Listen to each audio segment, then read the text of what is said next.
जो डूब करके गोता लगा करके गहराई में जाता है वही मोती लेकर के बाहर आता है। बाकी जो किनारे पर बैठा रहता है मेरे भाई बहन, वो तो सीपी गोंगे यही प्राप्त कर पाता है। इसलिए सदैव डूब करके सुनना चाहिए सत्संग को। यही तो महापुरुष कहते हैं कि जिन खोजा तिन पाई या गहरे पानी पेठ। जो जितना गहराई में जाता है उतना ही मेरे भाई बहन हीरे मोती उसके हाथ लगते हैं। एक बार एक हीरे का व्यापारी था मेरे भाई बहन।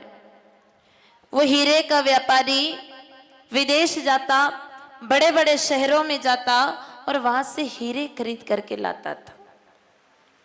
वो हीरे ला करके फिर बेचता था, जौहरी था। हीरे ला करके बेचता और आनंद से उसका जीवन चल रहा था।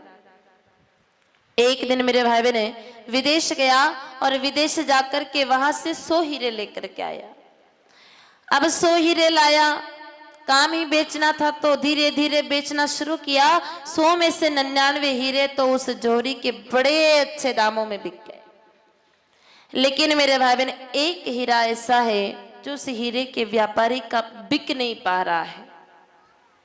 व्यापारी दुखी रहने लगा, भाई लाखों का नुकसान हो रहा है, हीरा नहीं बिकेगा तो लाखों की गड़बड़ हो जाएगी, लाखों का नुकसान हो जाएगा। हीरे का व्यापारी दुखी है। और मेरे भाई बहन उसी हीरे के व्यापारी की तरह आज हम सब भी दुखी हैं, क्योंकि परमात्मा ने हमको 99 सुख दिए, घर बार गाड़ी घोड़े मकान औलाद जायदाद सब कुछ दिया, लेकिन एक दुख हमारे जीवन में भगवान ने रख दिया। दुख तो मेरे भाई बहन सबके ही जीवन में होता है, लेकिन 99 सुख जो मिले हैं उन सुखों का तो हमें कोई सुख नहीं है, लेकिन एक दुख ऐसा रह गया, उसको देख देख करके हम जिंदगी भर रोते रहते हैं। तो हीरे का व्यापारी भी दुखी रहने लगा। एक हीरा ऐसा है जो बिक नहीं पा रहा है। तो मेरे भाई बहन कुछ दिन गुजरे तो उस हीरे के व्यापारी के नगर में एक महात्मा जी पधारे। संतारो पधारणो लागे घणो सुहावणो। संत पधारे तो फिर मेरे भाई बहन उस हीरे के व्यापारी ने विचार किया कि अगर इन महात्मा जी के चरण कमल मेरी दुकान में गिर जाएंगे, थोड़े से मेरी दुकान का भी पवित्रीकरण हो जाएगा और मेरे सौभाग्य का उदय हो जाएगा। महात्मा जी से निवेदन किया। उन संत भगवान को मेरे भाई बहन बड़े भाव से आदर के साथ अपनी दुकान में वो हीरे का व्यापारी लाया। सादर चरण सरोज पखारे अति पुनीतासन बैठारे। चरणों का प्रक्षालन किया, उचित आसन पर विराजमान किया और खुद उन महात्मा जी के चरणों में बैठ गया। थोड़ी देर तो धर्म की चर्चा की मेरे भाई बहन, और थोड़ी देर के बाद तो हीरे का व्यापारी जोर जोर से रोने लगा। महात्मा जी ने कहा, भैया आप रोते क्यों हैं, आपके कोई दुख है क्या? कहा, महात्मा जी मैं तो बड़ा दुखी हूं, दुखी हूं इसीलिए रोता हूं। कहा, भैया आपके जीवन में ऐसा कौन सा दुख है? कहा, महात्मा जी मैं विदेश गया था, विदेश जाकर के मैं पिछले वर्ष 100 हीरे लेकर के आया। 100 में से 99 हीरे तो बड़े अच्छे दामों के साथ बिक गए, लेकिन एक हीरा ऐसा है जो बिक नहीं पा रहा है। कहा, भैया क्यों नहीं बिक पा रहा है? कहा, महात्मा जी उस पर एक छोटा सा काला दाग लगा है। अब दाग लगा होने के कारण कोई उसको लेना पसंद नहीं करता और मेरे लाखों का नुकसान हो जा रहा है। महात्मा जी मेरा एक हीरा दाग लगने के कारण नहीं बिक रहा है। महात्मा जी मुस्कुराए, क्योंकि मेरे भाई बहन महात्मा जी विचार कर रहे हैं कि बड़ी मेहनत से मुझे यहाँ लाया और ऐसे लौकिक जगत की चर्चा कर रहा है। संत मिले मेरे भाई बहन तो इस प्रकार की लौकिक चर्चा नहीं करनी चाहिए। ज्यादातर लोग यही करते हैं, जब भी कोई महात्मा जी मिल जाते हैं, जब भी कोई संत मिल जाते हैं तो यही सब बातें करते हैं। यही सामान्य प्रश्न पूछते हैं कि भाई महाराज था को गांव कशो है, थके माँ बाप है कि कोनी, भाई बहन है कि कोनी, था पढ़ियोड़ा हो कि कोनी, या शैम्पू कौन सा यूज करते हैं महाराज जी आप, ऐसे लौकिक जगत की चर्चा करते हैं मेरे भाई बहन। उन महान लोगों को कैसे बताएं कि माँ बाप तो सबके ही होते हैं, पूछने की क्या आवश्यकता है, कोई आसमान से टपक के धरती पे थोड़ी आता है, माँ बाप तो सबके ही होते हैं।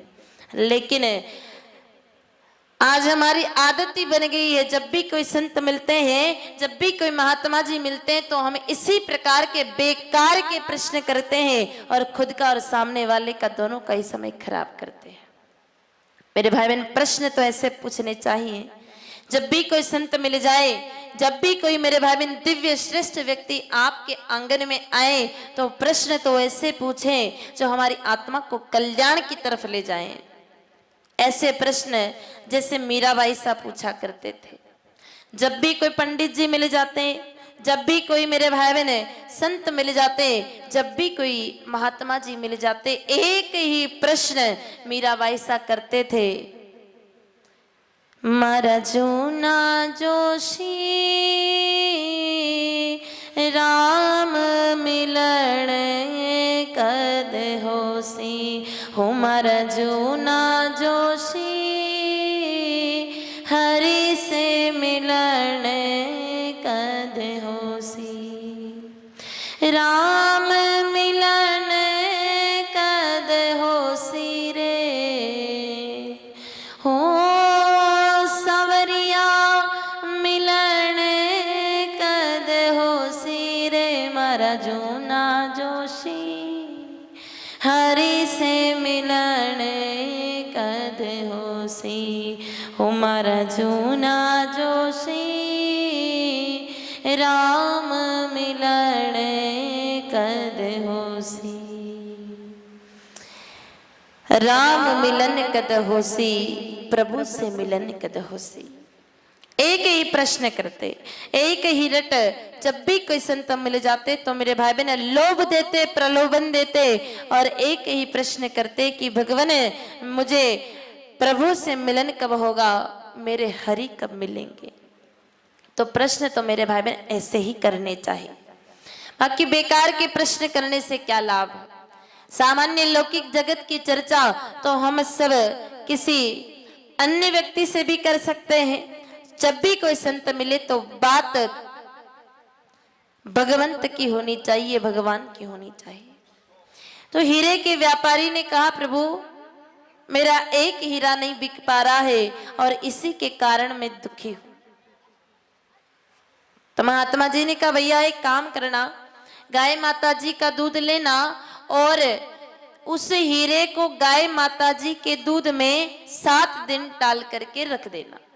7 दिन के बाद जब तुम इस हीरे को बाहर निकालोगे, किसी सफेद कपड़े से उसे साफ करोगे, तो देख लेना तुम्हारे हीरे का काला दाग छूट जाएगा। उस हीरे के व्यापारी ने विचार किया कि भाई न जाने कितने ही केमिकल लगा लिए, न जाने कितने ही उस पर मैंने लेप लगा लिए, न जाने कितने ही मैंने इस हीरे के ऊपर प्रयोग कर लिए, पर काला दाग नहीं छूटा। और ये महात्मा जी कह रहे हैं कि दूध से दाग छूट जाएगा, भला ऐसा भी होता है क्या। लेकिन फिर विचार किया, भाई संत पहली बार आए हैं, कुछ काम करने का बता रहे हैं, तो कोशिश करने में क्या दिक्कत है, ट्राई करके देख लेते हैं। संत की वाणी पर विश्वास होना भी चाहिए। गाय माता जी का दूध मंगवाया और वो हीरा 7 दिन तक गाय माता जी के दूध में डाल करके रख दिया। 7वें दिन उस हीरे को बाहर निकाला, सफेद कपड़े से उसे साफ किया, तो मेरे भाई बहन वास्तव में उस हीरे का काला दाग छूट गया। बड़ा प्रसन्न हो गया हीरे का व्यापारी, क्योंकि लाखों का हीरा है, नहीं बिक पा रहा है, इसलिए लाखों का नुकसान हो रहा था। बहुत प्रसन्न हो गया। और मेरे भाई बहन ऐसा सौभाग्य कि वो 1 लाख का हीरा कुछ दिनों में 1.25 लाख में बिक भी गया। आनंद आ गया। एक दिन मेरे भाई बहन वही हीरे का व्यापारी अपनी दुकान का मंगल करके घर की तरफ जा रहा था, तो नजर पड़ी नींबू मिर्च कोयले पर। आप लोग भी लगाते होंगे, घर को किसी की नजर ना लगे, किसी बुरी नजर से हमारा घर बचा रहे, दुकान को नजर ना लगे, धंधे को नजर ना लगे, उसके लिए आप भी नींबू मिर्च लगाते होंगे। तो नजर पड़ी तो विचार करने लगा, सोचा मैंने ये जो हरी मिर्च लगाई थी ये लाल हो गई, मैंने ये जो हरा नींबू लगाया था ये कब से ही पीला हो चुका है, लेकिन मैंने जो ये कोयला लगाया था ये तो काला का काला ही रह गया है, क्यों ना इस कोयले को भी दूध में डाल दूं तो ये भी चमक जाएगा, तो इसको भी बेच दूंगा। व्यापारियों का दिमाग मेरे भाई बहन पैसे के नाम पे थोड़ा ज्यादा ही चलता है। तो उस कोयले को बाहर निकाला, गाय माता जी के दूध में डाला, और गाय माता जी के दूध में डाल करके 7 दिन नहीं मेरे भाई बहन 15 दिन तक उस दूध में उसको डाल करके रखा। 15वें दिन बाहर निकाला, एक सफेद कपड़े से उस कोयले को साफ किया मेरे भाई बहन, तो उस कोयले का काला दाग तो नहीं छूटा, उल्टा वो कपड़ा ही काला हो गया। हीरे का व्यापारी विचार करने लगा कि दाग तो काला हीरे का भी था और दाग काला कोयले का भी था। हीरा तो मेरे भाई बहन और भी कठोर था, लेकिन कोयला तो उससे भी सॉफ्ट नाजुक था, लेकिन उसका दाग तो छूटा लेकिन कोयले का दाग नहीं छूटा। क्यों? प्रश्न उठा। महात्मा जी के पास गया, महात्मा जी के पास जाकर के कहा, प्रभु आपने जो तरीका बताया, आपने जो विधि बताई, उससे मेरे हीरे का दाग तो छूट गया और मेरे हीरा अच्छे दामों में बिक भी गया। तो कहा बहुत अच्छी बात है। कहा लेकिन भगवान मैंने आपने जो तरीका बताया उससे मेरे कोयले का दाग नहीं छूटा। तो कहा भैया आपने हीरा डाला तो इसकी क्या स्थिति थी और जब कोयला डाला तो उसकी क्या स्थिति थी? कहा प्रभु जब मैंने हीरा डाला तो वो हीरा तो पूरी तरह से दूध के अंदर डूब चुका था और कोयला तो ऊपर ऊपर ऊपर ऊपर तैर रहा था। तो कहा भैया यही तो कारण है, हीरे ने पूरी तरह से आत्मसमर्पण करके अपने अस्तित्व को मिटा करके पूरी तरह से डूब करके उस दूध के सानिध्य को ग्रहण कर लिया, इसलिए उसका काला दाग तो पल भर में छूट गया और कोयला ऊपर ऊपर ऊपर ऊपर तैर रहा था, इसलिए उसका काला दाग नहीं छूटा। यही तो मेरे भाई बहन हम सब के साथ भी होता है। सत्संग को डूब करके सुनेंगे तो ये सत्संग 7 दिनों में हमारे इस हृदय के सारे काले दागों को छुड़ा देगा और हमारा हृदय चमक उठेगा हीरे की तरह। और अगर कोयले की तरह ऊपर ऊपर से तैर करके सुनते रहे तो मेरे भाई बहन 7 दिन तो क्या जिंदगी भर भी सुनेंगे तो भी हृदय के दाग छुटने वाले नहीं है। मेरे भाई बहन अगर सत्संग को डूब करके सुनते हैं तो ये सत्संग सुनने का लाभ है। बाकी तो 12 घंटे कथा सुनो और बाकी 12 घंटे चिक चिक करो तो कोई मतलब फिर रह नहीं जाता है। तो एक क्षण का सत्संग जो हमारे जीवन को परिवर्तित कर सकता है, जो हमारे जीवन में आनंद को ला सकता है, जो हमारे जीवन में अत्यंत कृपा की बौछार कर सकता है, ऐसा दिव्याति दिव्य सत्संग